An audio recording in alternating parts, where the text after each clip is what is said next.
देख रहे एक न्यूज़ 24 और मैं हूं स्वाति आपके साथ। जैसा कि हम सभी जानते हैं, भारतीय जनता पार्टी ने भोजपुरी अभिनेता पवन सिंह को आसनसोल से लोकसभा चुनाव लड़ने के लिए टिकट दिया था। हालांकि पवन सिंह ने आसनसोल से चुनाव लड़ने को लेकर साफ तौर पर इंकार कर दिया था। उन्होंने इसका कारण नहीं बताया था, लेकिन उन्होंने ट्वीट के माध्यम से ये जरूर बताया था कि वो किसी कारणवश आसनसोल से लोकसभा चुनाव नहीं लड़ सकते हैं।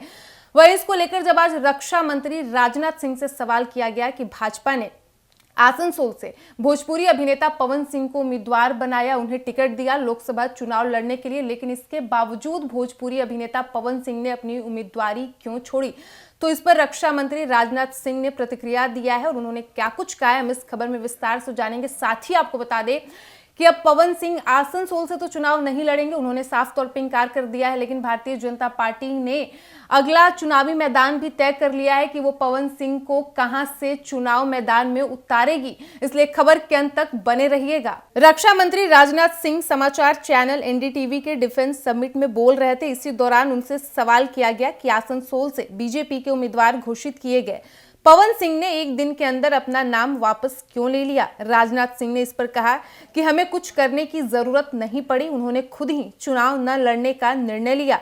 जाने माने भोजपुरी गायक पवन सिंह ने आसनसोल से टिकट मिलने के अगले ही दिन चुनावी मैदान छोड़ने का ऐलान किया था। उन्होंने एक्स पर लिखा, भारतीय जनता पार्टी के शीर्ष नेतृत्व को दिल से आभार प्रकट करता हूं। पार्टी ने मुझ पर विश्वास करके आसनसोल का उम्मीदवार घोषित किया, लेकिन किसी कारणवश मैं आसनसोल से चुनाव नहीं लड़ पाऊंगा।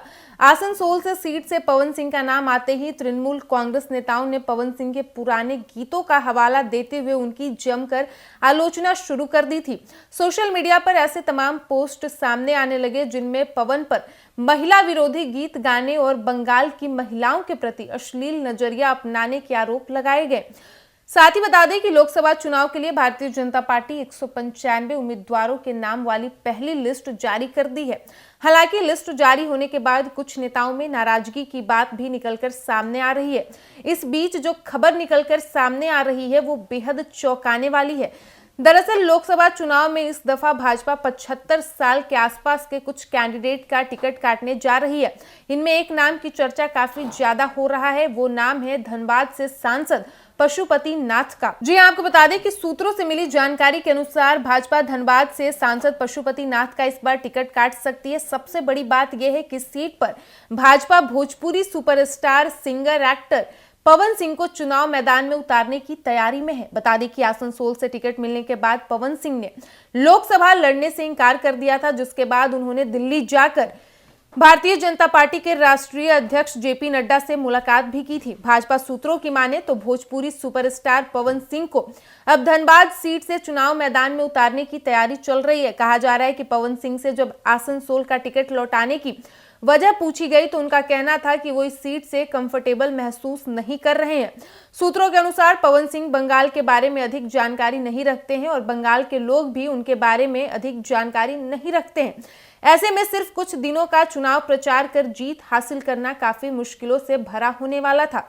पवन सिंह ने भाजपा के सिंबल पर कोई सेफ सीट से चुनाव लड़ना चाहते हैं। हालांकि वही अन्य सूत्रों की माने तो पवन की नजर तो आरा सीट पर टिकी थी, लेकिन आरा की सीट से भारतीय जनता पार्टी के दिग्गज नेता और केंद्रीय विद्युत मंत्री आरके सिंह चुनाव लड़ते रहे हैं। भाजपा के लिए किसी हाल में पवन सिंह के लिए आरके सिंह का टिकट काटना संभव नहीं था। ऐसे में उन्हें अब धनबाद से लोकसभा टिकट देने की बात कही जा रही है।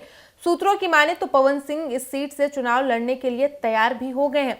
पवन सिंह से जब यह सवाल किया गया था कि अगर बीजेपी उन्हें आसनसोल से अपना उम्मीदवार बनाएगी तो क्या वो चुनाव लड़ेंगे, उन्होंने तुरंत इससे इंकार करते हुए कहा था कि वो आसनसोल से या बंगाल से कभी भी चुनाव नहीं लड़ेंगे। पवन सिंह ने आगे कहा था कि बिहार ना सही तो उन्हें झारखंड या यूपी से चुनाव लड़वाया जाए। ऐसे में पार्टी की तरफ से उन्हें झारखंड से चुनाव लड़वाने की तैयारी की जा रही है। पार्टी झारखंड में ऐसी जगह खोज रही है जहां चुनाव जीतना आसान हो। भाजपा का पुराना फॉर्मूला 75 के आसपास के उम्र वाले सक्रिय रूप से चुनाव मैदान में नहीं रहेंगे, ये लागू हो सकता है और इसका भी ध्यान रखा जा रहा है। इस बात की झलक भाजपा ने इस बार बिहार से राज्यसभा सांसद सुशील मोदी का टिकट काट कर दिया है। तो जैसा कि आपने सुना कि जब रक्षा मंत्री राजनाथ सिंह से भोजपुरी अभिनेता पवन सिंह को लेकर सवाल किया गया कि आखिर क्यों उन्होंने आसनसोल से उम्मीदवारी छोड़ी, तो इस पर रक्षा मंत्री ने कहा कि हमें कुछ करने की जरूरत नहीं पड़ी, उन्होंने खुद ही चुनाव नहीं लड़ने का निर्णय लिया है। वहीं आपको बता दें कि अब आसनसोल के बाद भारतीय जनता पार्टी धनबाद से यानी कि झारखंड से पवन सिंह को चुनावी मैदान में उतार सकती है और पवन सिंह भी इसके लिए तैयार हो चुके हैं। ये सूत्रों के हवाले से ये दावा किया जा रहा है। फिलहाल इस वक्त की खबर में इतना ही और ऐसे ही तमाम खबरों के लिए बने रहिए हमारे साथ। वीडियो पसंद आया हो तो वीडियो को लाइक करें, शेयर करें, साथ ही हमारे यूट्यूब चैनल एक न्यूज 24 को सब्सक्राइब कर ले। यदि आप हमें फेसबुक पर देख पा रहे हैं तो हमारे फेसबुक पेज को भी फॉलो करें। धन्यवाद।